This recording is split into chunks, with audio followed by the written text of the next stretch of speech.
नमस्कार। आज हम भारतीय इतिहास की एक बहुत ही तनावपूर्ण घटना पर बात कर रहे हैं। इंडियन एयरलाइंस फ्लाइट IC 814 का अपहरण। ये बात है 24 दिसंबर 1999 की, क्रिसमस से ठीक पहले का दिन। और काठमांडू से दिल्ली आ रही ये एक आम सी लगने वाली उड़ान एक भयानक सप्ताह भर चलने वाले राष्ट्रीय संकट में बदल गई।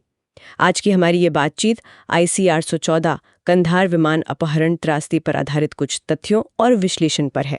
तो चलिए समझते हैं कि आखिर हुआ क्या था। जी, ये सिर्फ एक विमान अपहरण नहीं था, बिल्कुल नहीं।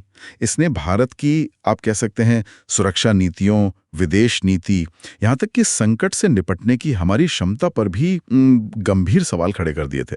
सोचिए, 176 यात्री और 15 क्रू सदस्य, कुल 191 जानें दांव पर थीं।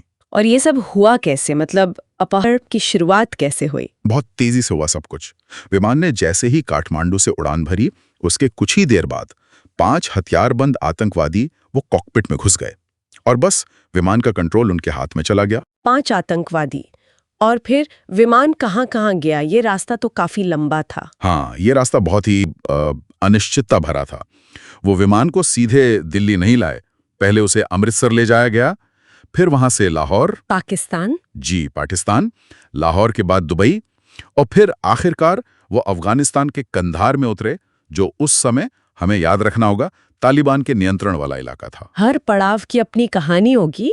अमृतसर, लाहौर, दुबई। बिल्कुल। अमृतसर में विमान काफी देर जमीन पर रहा और रिपोर्ट्स बताती हैं कि शायद हमारी प्रतिक्रिया में कुछ हिचकिचाहट या तालमेल की कमी रही, जिसका फायदा उठाकर वो लाहौर निकल गए। अच्छा। लाहौर में तो सिर्फ ईंधन भरवाया गया।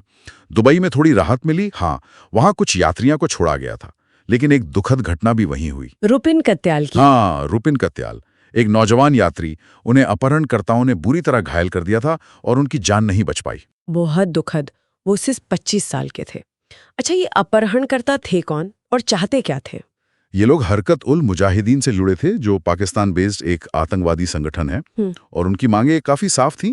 वो भारत की जेलों में बंद 3 खतरनाक आतंकवादियों की रिहाई चाहते थे। नाम याद है आपको? जी, मौलाना मसूद अजहर, अहमद उमर सईद शेख और मुश्ताक अहमद जरगर।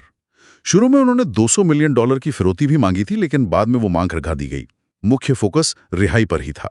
तो मतलब सीधा सौदा था यात्री बनाम आतंकवादी, और वो भी कंधार में, तालिबान के साये में। सरकार के लिए तो ये बहुत मुश्किल स्थिति रही होगी। मुश्किल से भी ज्यादा। आप सोचिए, एक तरफ तो 199 लोगों की जान बचाने का भारी दबाव, हर पल कीमती था। दूसरी तरफ तालिबान, उनसे कोई सीधी मदद या सहयोग की उम्मीद करना भी मुश्किल था। वो तो एक तरह से, मतलब, अप्रत्यक्ष रूप से अपहरणकर्ताओं के पक्ष में ही दिख रहे थे। हाँ बिल्कुल। तो 7 दिन, पूरे 7 दिन ये गतिरोध चला। आखिरकार सरकार को एक बहुत बहुत कठिन फैसला लेना पड़ा। 31 दिसंबर 1999 को, नए साल की पूर्व संध्या पर, उन 3 आतंकवादियों को रिहा करने पर सहमति बनी और यात्री सुरक्षित वापस आ गए। जी, यात्री सुरक्षित वापस आ गए। लेकिन जैसा आपने कहा, इसकी एक कीमत थी। और वो कीमत क्या थी? क्या हुआ उन रिहा हुए आतंकवादियों का? ये जानना जरूरी है। हाँ, और यही इस पूरी कहानी का सबसे चिंताजनक पहलू है शायद, क्योंकि जिन आतंकवादियों को छोड़ा गया, उन्होंने आगे चलकर भारत और दुनिया में और ज्यादा तबाही मचाई। मौलाना मसूद अजहर ने जैश-ए-मोहम्मद बनाया। वही संगठन जो संसद हमले और पुलवामा हमले के पीछे था? जी हाँ, वही। 2001 का संसद हमला, 2019 का पुलवामा हमला, इन सब में जैश का हाथ था। और उमर शेख, वो बाद में अमेरिकी पत्रकार डैनियल पर्ल के अपहरण और उनकी बेरहमी से हत्या में शामिल पाया गया। तो ये दिखाता है कि उस वक्त जो फैसला लिया गया, उसके दूरगामी परिणाम कितने गंभीर हुए। जाहिर है इस पूरी घटना ने सुरक्षा व्यवस्था पर बड़े सवाल खड़े किए होंगे। क्या सबक सीखे गए? बिल्कुल। सबसे ज्यादा आलोचना अमृतसर में हुई देरी या निष्क्रियता को लेकर हुई। इसके बाद कई बड़े बदलाव हुए।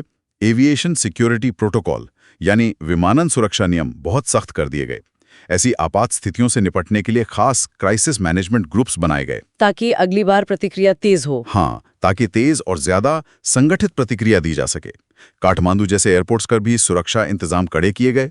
तो अगर हम पूरी बात को समेटें, IC 814 का अपहरण एक तरह से हमारी सुरक्षा और खुफिया तंत्र की एक बड़ी परीक्षा थी, जिसमें कुछ कमियां उजागर हुईं। इसने सरकार को अपनी नीतियों पर, अपने रिस्पॉन्स सिस्टम पर दोबारा सोचने पर मजबूर किया और ये भी दिखाया कि ऐसे संकट के वक्त लिए गए फैसले कितने मुश्किल होते हैं और उनके नतीजे कितने गहरे हो सकते हैं। हाँ, और यहाँ एक बुनियादी सवाल हमेशा रहता है कि ऐसे हालात में सरकार यात्रियों की तात्कालिक सुरक्षा को प्राथमिकता दें या फिर देश की दीर्घकालिक सुरक्षा के हितों को देखें। इन दोनों के बीच संतुलन बनाना शायद सबसे बड़ी चुनौती होती है। ये उन जटिल परिस्थितियों को उजागर करता है जहाँ कोई आसान जवाब होता ही नहीं है। हर रास्ते के अपने खतरे हैं। शायद यही सबसे बड़ा सबक है इस पूरी त्रासदी का।